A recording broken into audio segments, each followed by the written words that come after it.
Hello everyone, welcome back to a new set of 1-minute phrasal verbs.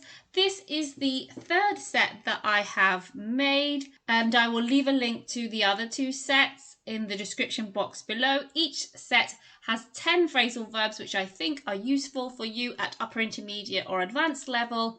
And at the end of each set, I also include a short quiz just to check that you have learned these phrasal verbs, at least get them into your passive vocabulary and eventually into your active vocabulary.